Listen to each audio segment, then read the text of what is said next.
Vamos aplaudir Bill Gates e suas dançarinas. Ele começou como um adolescente tímido e obcecado por computadores e terminou como o homem mais rico do mundo. Ele nunca curtiu o estilo de vida dos ricos e famosos. Você sente que o dinheiro é quase um aborrecimento para ele. William Henry Gates III, a maioria o chama apenas de Bill Gates, construiu um império ao pensar de uma maneira completamente nova. Eu não tenho dúvida de que em 100 anos as pessoas vão falar dele como falam do Rockefeller, do Carnegie e de Ford, como uma pessoa que transformou uma era. Agora, após liderar a revolução digital e enfrentar muitas batalhas de antitrust contra o governo, Bill Gates é um homem diferente do que era alguns anos atrás. Ele é um pai dedicado e um ávido jogador de golfe que por acaso tem uma fortuna de 100 bilhões de reais. Ele poderia se acomodar com a fama, mas este não é o estilo de Bill Gates. O que faz Gates ser tão competitivo é que ele se diverte com isso. Ele vê isso como um jogo emocionante, como aqueles que ele jogava quando era um garoto.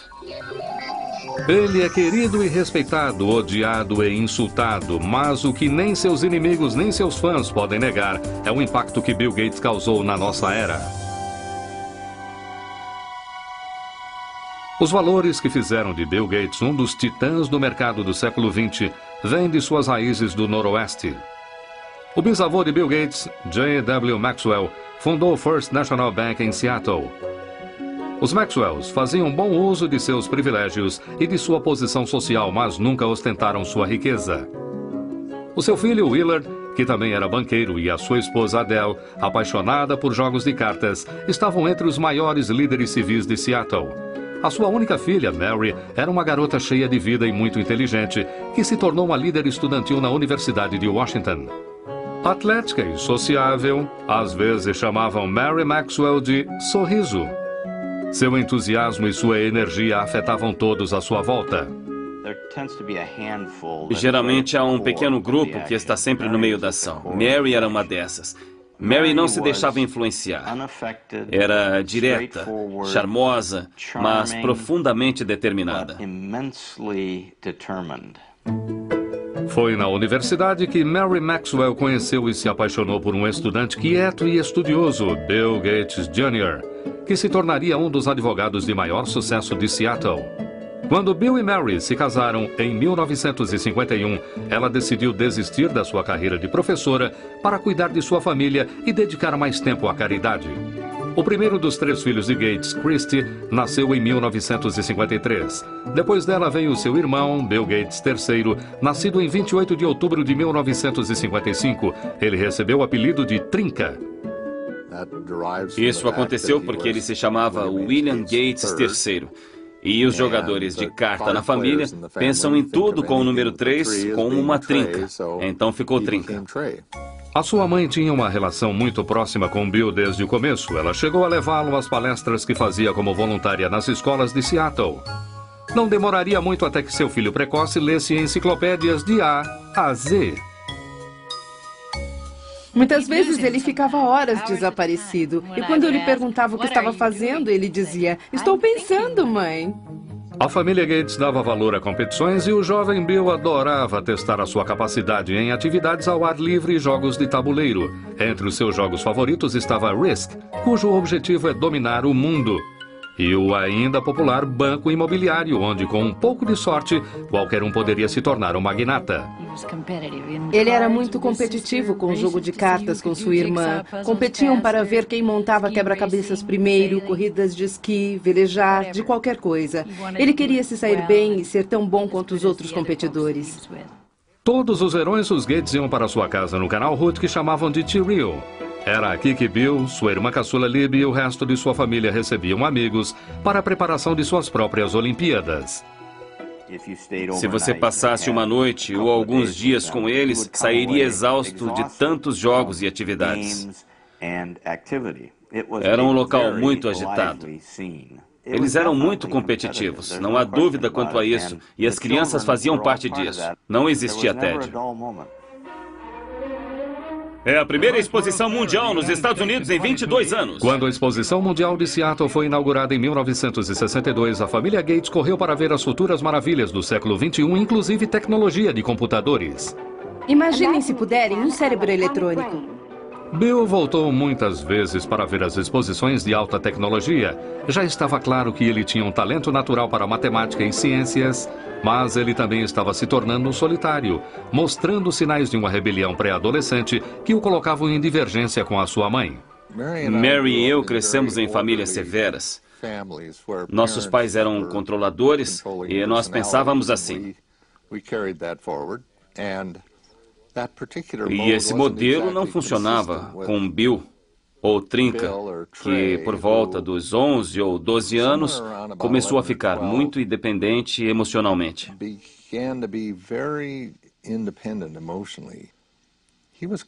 Ele queria decidir sozinho o que iria e não iria fazer. E isso foi muito difícil para nós, especialmente para Mary. Ele estava um pouco perdido. Ele estava inquieto na escola, não sabia exatamente como queria passar o seu tempo. É claro que era muito inteligente, um garoto brilhante, mas estava sem rumo. E ele fez aconselhamento naquela época e também mudou de escola. Apesar de acreditarem na educação pública, os pais de Bill acharam que ele encontraria mais rumo e disciplina em Lakeside, a melhor escola particular de Seattle. E ele começou a desabrochar em Lakeside. Ele era excelente em matemática, era ótimo em todas as matérias e era um incrível aluno de teatro. Ele se interessava pela leitura de todos os tipos de livros e coisas assim. E ele não era apenas voltado à matemática e à ciência. Ele tinha interesses bem vastos. Quando Bill começou o ensino médio em 1969, o programa espacial americano estava no seu auge. Apollo 11 havia levado o homem à Lua em julho. A águia pousou. Mas os computadores que tornaram isso possível ainda eram gigantes eletrônicos que custavam bilhões de dólares e exigiam um exército de pessoas para manuseá-los. A maioria das escolas da época não poderia comprar um computador, mas Lakeside havia feito um negócio incrível que seria decisivo para Bill Gates. Uma empresa de Seattle ofereceu o uso do seu computador através de um teletipo ligado à escola. O jovem Gates ficou fascinado pelas possibilidades daquela máquina primitiva e começou a passar todo o seu tempo livre na sala do computador. A história que contam, e que é verdade, é que ele acordava no meio da noite e saía para mexer no computador. E depois voltava, e não percebíamos que ele tinha saído. Bill Gates dividia essa obsessão com seu amigo de escola Paul Allen, que não poderia ser mais diferente de Gates. Ele não era apenas 2 anos mais velho, mas também muito maior. Enquanto Allen era quieto e meditativo por natureza, Bill podia ser estridente e confrontador. Apesar disso, essa dupla estranha estava destinada a fazer história. Enquanto estudava na prestigiosa escola Lakeside, Bill Gates conheceu Paul Allen, um veterano que dividia sua obsessão por computadores. Eles ficaram amigos escrevendo código de software juntos e também eram competitivos, Paul Allen e Bill Gates. Às vezes eles brigavam. Em uma ocasião, Paul Allen expulsou o Bill Gates, que era um pouco mais novo, do grupo que tinham para escrita de código de software. Mas depois percebeu que não conseguiria fazer sem ele e Gates disse: "Estou feliz por ter voltado, mas agora estou no comando." Em 1970, quando Bill tinha apenas 15 anos, ele e Paul Allen entraram no mercado juntos. Os dois garotos lucraram R$40 mil com o Traffic Data, um programa de computador que criaram para medir o volume de tráfego da cidade de Seattle. Apesar de Bill ter a vantagem do dinheiro de sua família, ele estava determinado desde o começo a fazer a sua própria fortuna. O pai de um dos amigos do Bill dizia que ele tinha um bom olfato para dinheiro. Mesmo quando era criança, ele sabia o valor de um contrato. Ele tinha até um contrato para usar a luva de beisebol de sua irmã mais velha, que estava assinado como um documento legal. No verão de 1972, aos 17 anos, Bill foi para Washington, D.C. para trabalhar como um mensageiro do Senado. Esse contato com políticos e governadores lhe seria útil no futuro. Quando voltou para casa, naquele outono, ele tirou licença da escola, quando ele e Paul Allen conseguiram seu primeiro trabalho para uma empresa de computadores.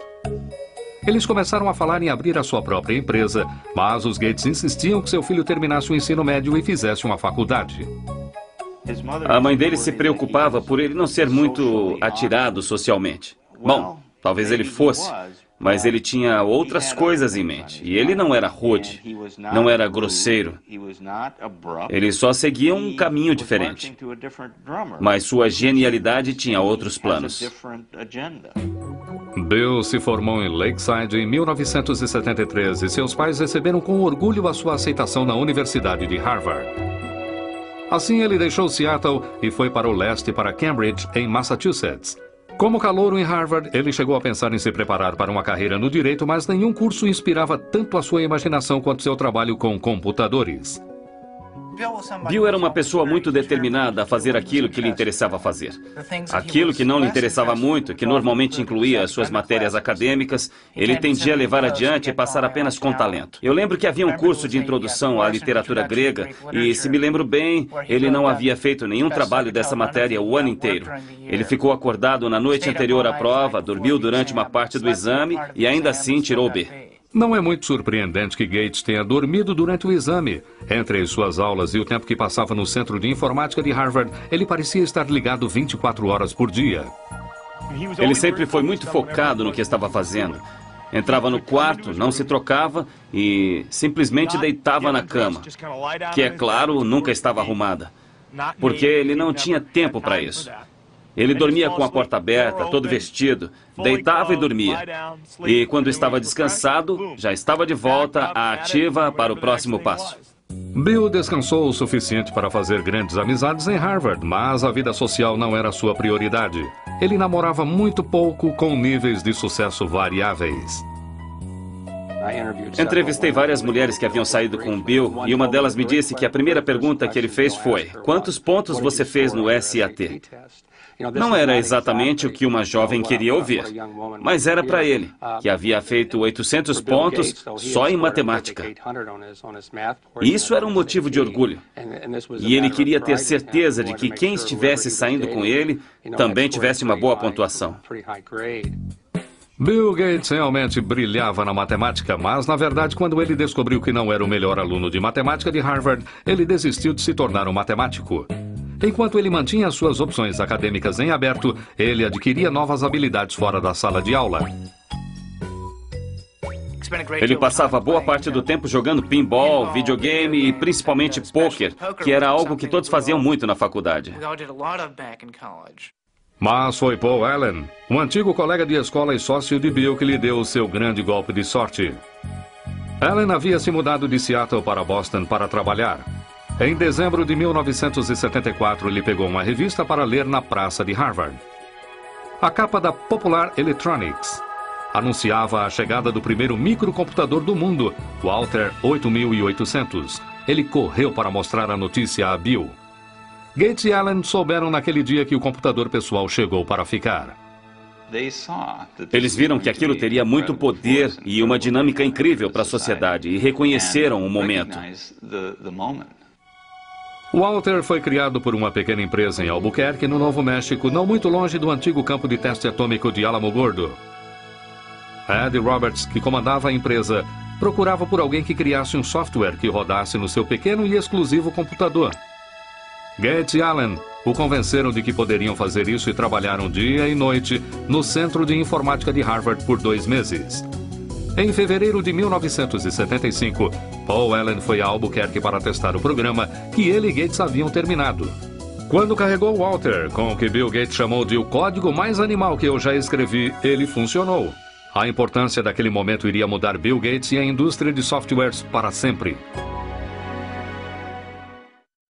No verão de 1975, Bill Gates, agora com 19 anos, e seu sócio Paul Allen fundaram a Microsoft. O trabalho com Altair, da empresa de computadores de Ed Roberts, se tornou tão exaustivo que Bill abandonou Harvard logo antes do último ano e se mudou para Albuquerque.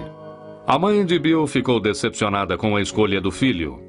Dissemos a ele que havíamos guardado algum dinheiro para sua faculdade e que, se ele não terminasse em alguns anos, usaríamos o dinheiro para outras coisas.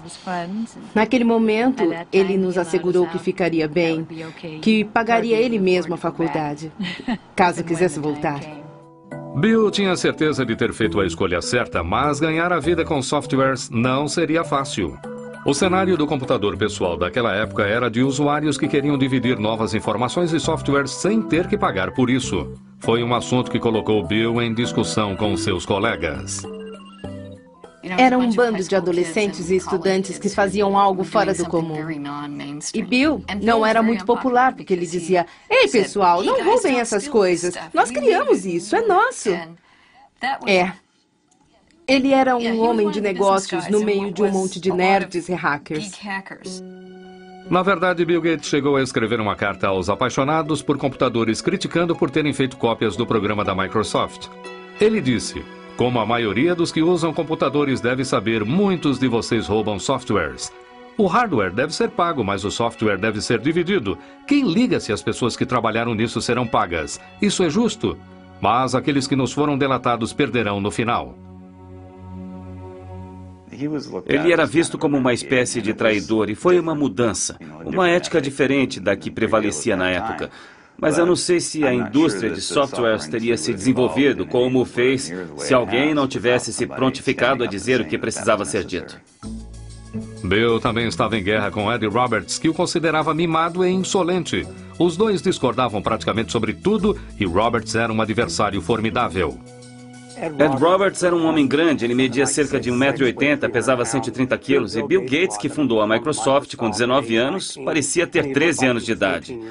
E ele enfrentava aquele homem enorme cara a cara, com gritos e discussões de igual para igual.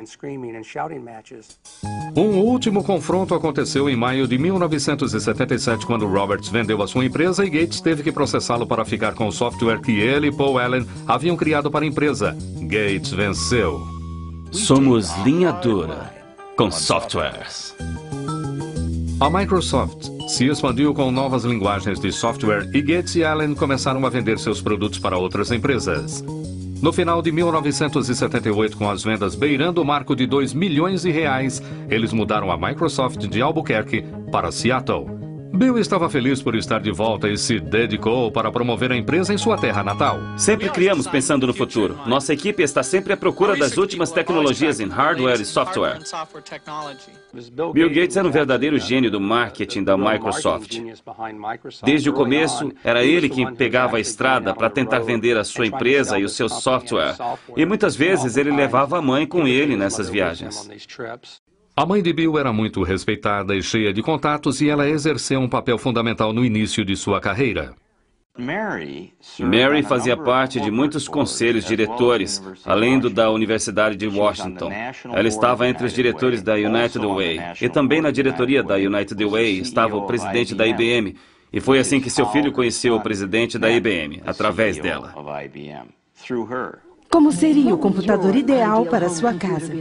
Em novembro de 1980, a IBM batia a porta da ainda inexperiente Microsoft. A maior marca de computadores do mundo agora queria falar com Gates e Allen sobre a criação de um sistema operacional para sua nova linha de computadores pessoais. Desde o seu primeiro encontro, a IBM não percebeu com quem estava lidando. Ele parecia um adolescente. Era magrelo, tinha o cabelo arrumadinho, informal, e por isso as pessoas não o levavam a sério, como um homem de negócios. Mas a audaciosa IBM logo descobriu que Gates não era um amador. Ele rapidamente os convenceu de que a Microsoft poderia criar o seu novo software. Primeiro ele adquiriu um sistema operacional já existente e o adaptou aos computadores pessoais da IBM e o chamou de MS-DOS. Bill Gates, como um homem de negócios muito sagaz, sabia onde conseguir um sistema operacional. Ele pegou a estrada e o comprou por R$100 mil. Mas a verdadeira sacada foi que quando eles desenvolveram o sistema operacional para a IBM queria comprar o código original que teria dado a eles a origem do sistema operacional ou ao que se tornou o DOS. Mas ao invés disso, a Microsoft se recusou a entregar os direitos sobre o DOS. Por não possuir os direitos do sistema operacional, a IBM teria que pagar uma licença à Microsoft por cada cópia de DOS que fosse instalada nos seus computadores. E a IBM estava prestes a perder o seu incrível índice de vendas de computadores. O computador pessoal da IBM. Enquanto outras empresas apresentavam computadores pessoais mais baratos que os da IBM, a Microsoft podia vender o mesmo sistema operacional para todas. Havia vários tipos de computadores sendo fabricados naquela época. E eu não sabia quem iria vencer no mercado de hardwares, mas a Microsoft tinha boas chances de vencer no mercado de softwares. Entre 1978 e 1981, o crescimento da Microsoft foi incrível. Os funcionários aumentaram de 13 para 128. Os lucros das vendas deslancharam de 8 milhões para 32 milhões de reais. Em 1983, 30% de todos os computadores pessoais do mundo funcionavam com o software da Microsoft. Mesmo assim, Bill Gates nunca tirou seus olhos do orçamento. Ele nunca voava na primeira classe, a não ser que fosse extremamente necessário.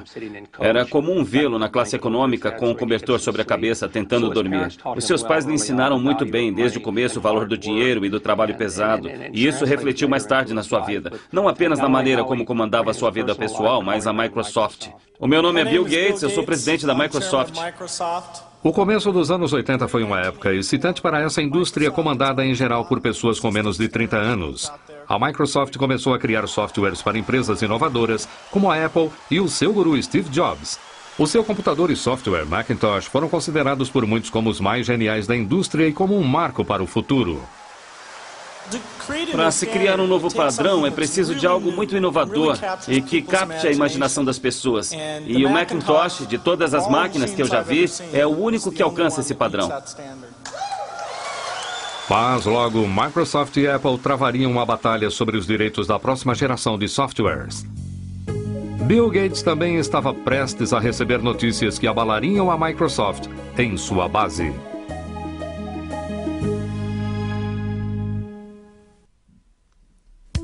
Em 1983, o futuro não podia parecer mais promissor para Bill Gates, agora com 28 anos, e para a Microsoft. A indústria de computadores pessoais estava a mil e havia uma demanda crescente de softwares. Bill Gates e Paul Allen surgiram como os príncipes da era do computador pessoal. Mas no meio da incrível ascensão da sua empresa, eles foram surpreendidos por notícias terríveis. Paul Allen, amigo e sócio de Bill desde o colégio, fora diagnosticado com linfoma de Hodgkin, uma variação do câncer. Isso trouxe uma perspectiva muito diferente para o Bill. Ele sempre foi muito agitado e exigente, e isso o ajudou de certa forma a entender os sentimentos alheios. A doença de Allen regrediu um ano depois, mas ele nunca mais acompanharia totalmente o dia a dia da Microsoft. Para dois homens na faixa dos 30 anos, que haviam criado uma empresa mundialmente importante e faturado milhões, era o fim de uma era. Eu acho que a história irá mostrar que a parceria deles era incrivelmente dinâmica. Eu costumo compará-la aos Beatles, Lennon e McCartney. As músicas que escreveram juntos são as mais marcantes e são tocadas até hoje. Eram ótimos compositores, separadamente. Ainda ouvimos as músicas que cada um escreveu, mas eram melhores juntos do que se somarmos seus trabalhos. E Paul e Bill eram assim. Em 1984, Bill Gates se tornou o único rosto da Microsoft. Em abril daquele ano, ele foi apontado pela revista Time como o representante por excelência de um novo tipo de homens de negócios que entendiam tanto de tecnologia quanto de estratégias empresariais. Trabalhando com Bill, você percebe que em quase todas as reuniões e em todas as discussões, Bill sempre apresenta um perfil dos casos. Que tal isso, que tal aquilo? É como se ele fizesse uma relação de tudo o que ele acha que poderia acontecer de uma maneira muito estrutural e estudasse aquilo. Sistemas em modo de segurança muito avançados. A Microsoft era muitas vezes vista como um acampamento de matemáticos onde o estilo de gerenciamento de Gates mantinha o processo criativo funcionando e às vezes instigava sérios confrontos. O Gates mais jovem competia por tudo. Ele chamava qualquer coisa de a ideia mais idiota que já ouvi. E isso fazia parte de um teste para ver... Bom, se você discorda, me convença de que não é a ideia mais idiota do mundo. Desafiar ideias constantemente era necessário para estar no topo de uma indústria instável. Gates arrumou uma equipe que dividia a sua ética de trabalho rígido. Sempre que estávamos trabalhando no lançamento de um novo software, varávamos à noite. Há uma história sobre Bill e Miriam Lovo, a assistente dele. Ela era nova na empresa. Ela chegou numa manhã e não sabia se chamava a polícia porque tinha um cara dormindo embaixo de uma mesa. Mas na verdade era Bill. O esforço valeu a pena. A Microsoft atingiu os 280 milhões de reais em vendas em 1985. Em 1986, Gates lançou o Microsoft Windows. Este seria o programa mais conhecido da empresa. Os críticos logo notaram que o uso do mouse, além dos ícones, tinha mais do que uma leve semelhança ao sistema operacional do Macintosh da Apple, que era considerado de fácil uso. Se sabe usar o dedo, já sabe como usar. Macintosh, o computador para todos nós. A Apple dera a Gates acesso completo à sua tecnologia enquanto ele trabalhava no novo software da Macintosh. Gates havia avisado a Apple anteriormente para licenciar o seu software, mas a Apple estava mais interessada em vender computadores do que softwares, e a sugestão foi ignorada. Mais uma vez, Gates avistou uma possibilidade e a agarrou. Neste setor, nós competimos e colaboramos ao mesmo tempo. Bill conversou comigo uma vez. Ele disse, sabe que sou um competidor, então mesmo sendo seu amigo, não me dê nenhuma informação que não queira que use contra você, porque sou seu concorrente. E se você me disser algo que eu possa usar nessa competição, eu farei isso. A Apple decidiu que Gates não ficaria com parte do seu lucro e ameaçou processá-lo pelo Windows. Gates, em contrapartida, diz que ficaria com o software da Microsoft que a Apple precisava para instalar em seus computadores. No final, a Microsoft venceu a Apple no tribunal. Por fim, a Microsoft venceu ao mostrar que, apesar das similaridades operacionais dos dois computadores, cada função individual do Windows era extremamente diferente das funções individuais do Macintosh. Apesar de a primeira versão do Windows estar longe da perfeição, trouxe uma nova base financeira e criativa à Microsoft. Em 1986, Bill Gates abriu as ações da empresa. Ele possuía 45% das ações, o que fez dele um bilionário aos 31 anos. Ainda assim, Gates nunca se sentiu seguro sobre a posição de sua empresa. Ele não queria falhar.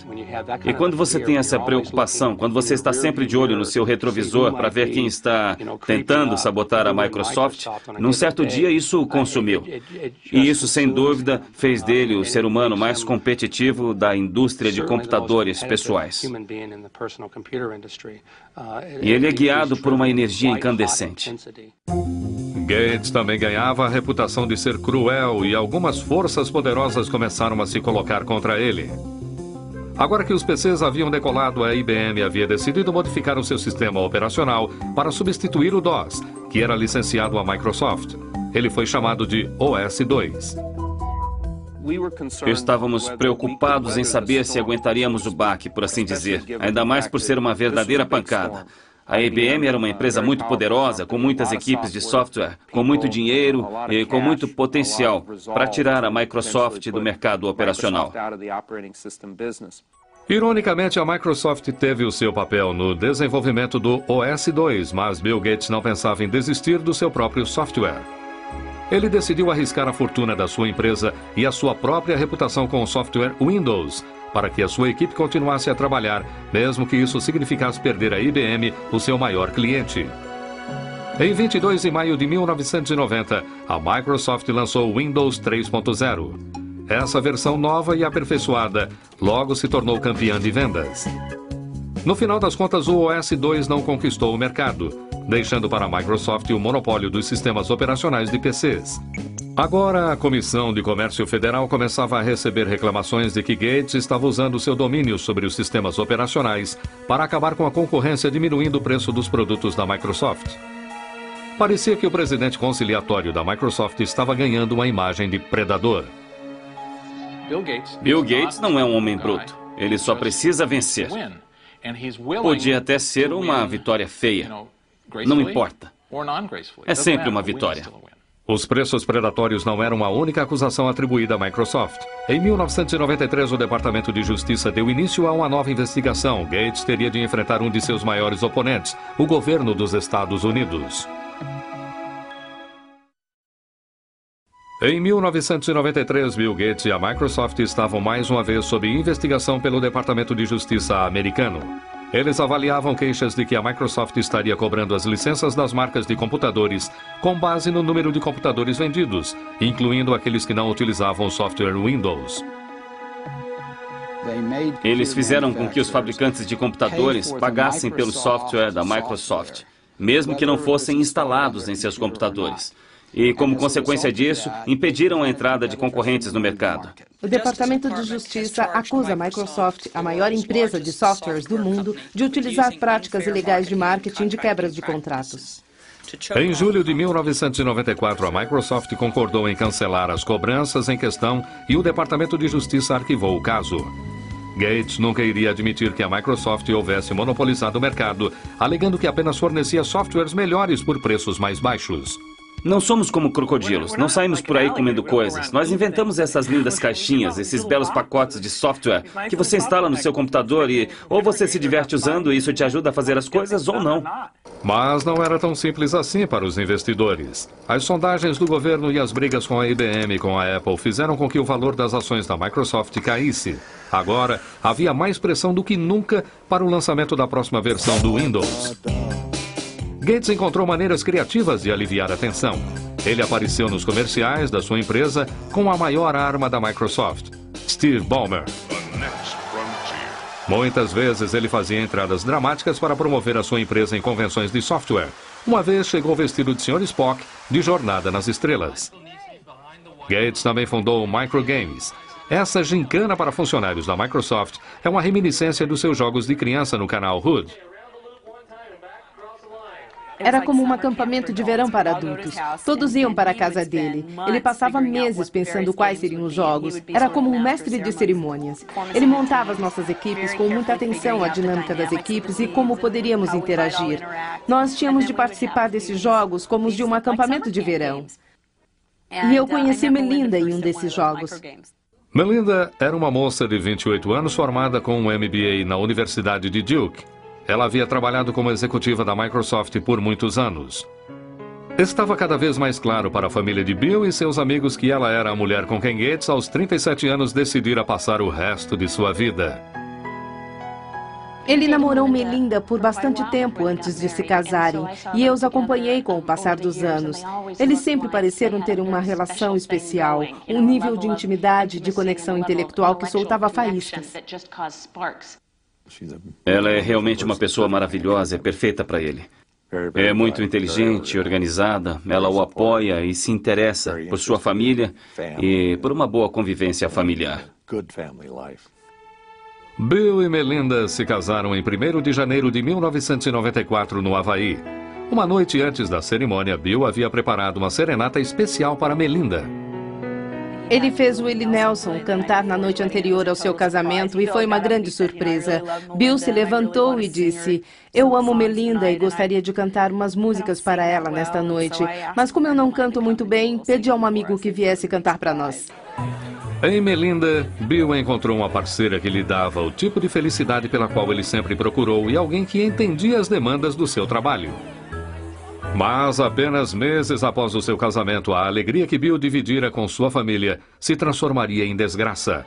A sua mãe Mary, que havia sido a sua maior aliada, fora diagnosticada com câncer de mama.